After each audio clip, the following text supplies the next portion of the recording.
Halo sahabat, selamat datang di channel Nisa Audio Official.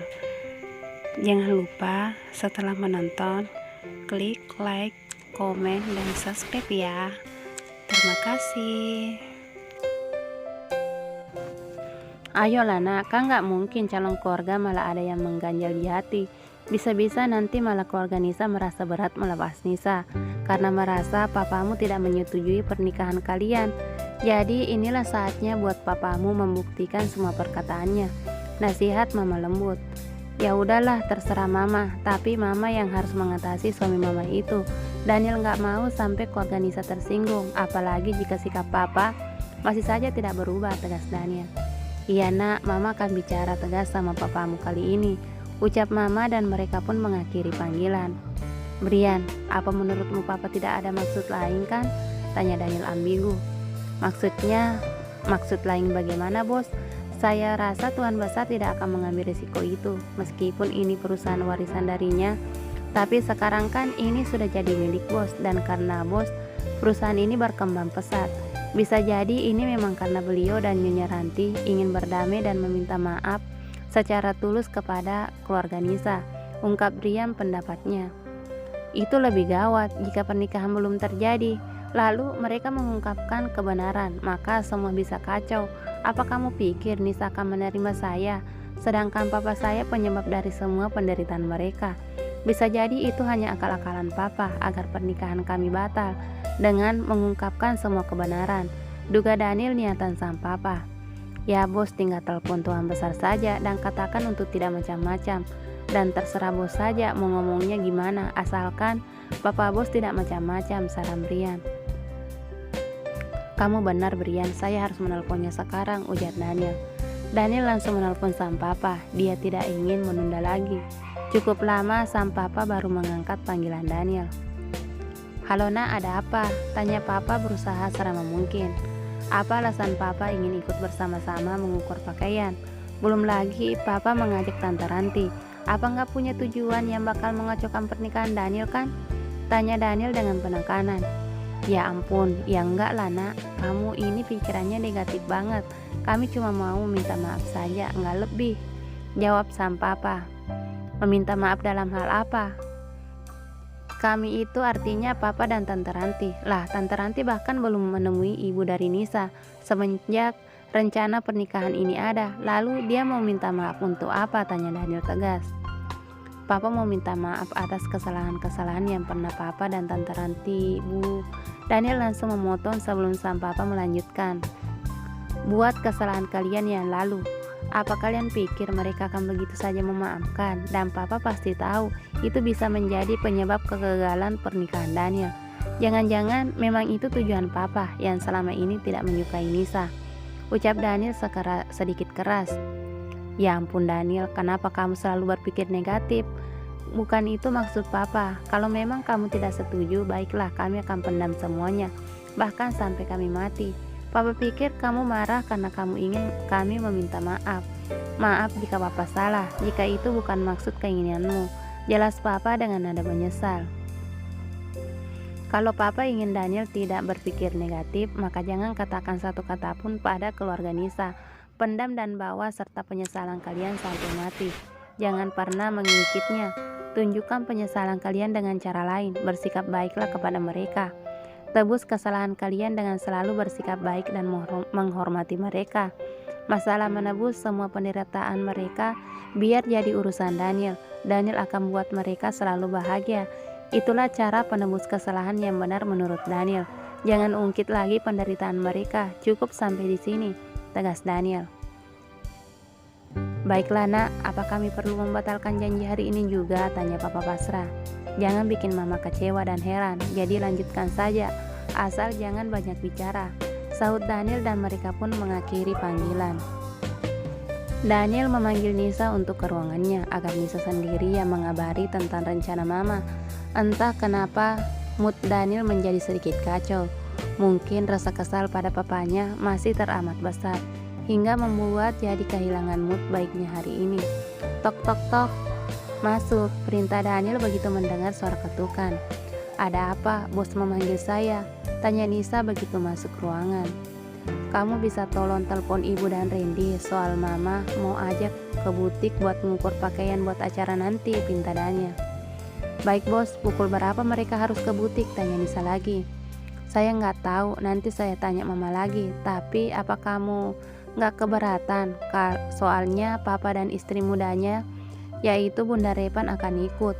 Mungkin Repan juga akan ikut, sekalian kita makan malam keluarga di luar, jelas Daniel sambil menanyakan kesediaan Nisa. Nggak apa-apa bos, toh kita nanti akan menjadi satu keluarga, jadi tak ada salahnya. Bukankah mau suka atau tidak nanti kita bakal sering bertemu, jadi untuk apa menghindar? Lagi pula ada bos, mama, Brian dan Repan yang pasti akan menjaga saya dan keluarga saya. Saya percaya itu, jadi jangan cemaskan kami. Tapi bos harus bisa menjaga sikap nanti, jangan sampai terbawa emosi. Bos tahu kan ibu saya paling tidak suka kekerasan. Bahkan saat Randy kecil suka berantem, ibu akan menghukumnya, tidak peduli siapa yang salah. Bos mau dihukum sama ibu? Tanya Nisa sambil bercanda, mencairkan suasana.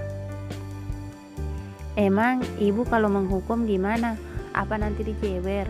Mama bisa marah kalau anak kesayangannya dijewer, ucap Daniel pura-pura bodoh mengimbangi Nisa. Bukanlah, emang bos anak kecil mau dijewer, yang ada bos bisa lari atau malah balik ngejewer, hahaha. Nisa tak dapat menahan gelaknya. Ya enggak lah, durhaka namanya kalau sampai balas orang tua gitu. Terus diapain dong? Daniel tetap penasaran.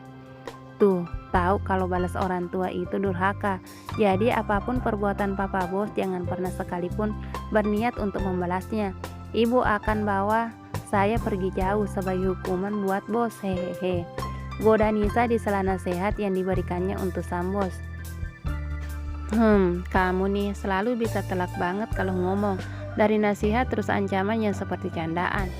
Jadi bingung kapan serius, kapan bercanda, kapan memberi nasihat, ucap Daniel sambil geleng-geleng kepala. Hehehe, masa sih saya gitu? Ya udah bos, tanya mama, pukul berapa ibu harus datang biar nanti Randy juga bisa jemput ibu. Soalnya kan Randy kerja, ujar Nisa. Ya udah, nanti saya kirim pesan saja, kamu boleh keluar. Bereskan pekerjaan dengan cepat, biar si Mbak Ernimu itu nggak protes karena kamu selalu pulang lebih dulu, usir Daniel namun sambil bercanda. Iya bos, ya udah saya permisi, pamit Nisa. Oh ya, nanti biar Brian suruh Gia yang jemput ibu sama Randy. Kamu suruh Randy pulang lebih awal aja, terang Daniel. Oke bos, saut Nisa dengan senyum tersungging di bibir tipisnya. Daniel balas tersenyum dan mood yang tadi kacau tiba-tiba sudah kembali lagi. Brian hanya tersenyum melihat interaksi kedua orang itu. Daniel pun langsung mengirim pesan pada mama untuk menanyakan kapan mereka harus berkumpul. Assalamualaikum mah, kata Nisa, pukul berapa ke butiknya? Biar dia bisa mengabari ibu dan Randy, ketik Daniel. Waalaikumsalam. Oh iya, mama lupa kasih tahu jamnya ya. Pukul 3 aja nak, biar nggak terlalu kesorean. Soalnya banyak yang mau diukur. Jadi bisa sempat makan malam, nggak buru-buru juga kerjanya, balas mama cepat. Oke mah, balas Daniel singkat. Daniel pun langsung ingin mengirimi Nisa pesan, namun Brian tiba-tiba pamit ingin kembali ke ruangannya. Daniel jadi mengurungkan niatnya dan meminta tolong Brian untuk menyampaikannya. Bos, saya ke ruangan saya dulu, ada berkas yang mesti saya cek ulang, pamit Brian. Oh iya, sekalian bilangin sama Nisa, kata mama pukul 3 nanti kumpulnya. Tapi agak telat juga nggak apa-apa, toh giliran juga nanti ngukurnya, ucap Daniel meminta tolong. Baik bos, saut Brian singkat. Sesampainya di luar, Brian langsung menyampaikan pesan Daniel dan Nisa mengiyakan. Brian pun langsung masuk ke ruangannya. Nisa langsung mengirimkan pesan pada ibunya dan juga Randy, dan mereka langsung menyetujuinya. Dan Nisa menyuruh mereka untuk menunggu Gia menjemput mereka nanti. Pukul 2, Repan datang ke kantor Daniel dengan kehebohannya sendiri setelah mencandai Nisa sang calon kakak ipar dan Mbak Erni sang sekretaris. Siang kakak ipar, siang Mbak Erni, sapa Repan dengan senyum ramahnya. Siang juga, saut mereka bersamaan. Apa kakakku ada di dalam, kakak ipar? Canda Repan. Bisa nggak manggilnya biasa aja, akur gisi Rep, protes Nisa. Kenapa risih? Mulai sekarang harus dibiasakan karena memang kenyataannya kamu kan calon kakak iparku, terang Daniel. Iya, tapi kita kan teman, jadi aku nggak enak dipanggil gitu. Udah, panggil biasa aja. Atau aku ngambek nih, ancam Nisa meskipun hanya pura-pura.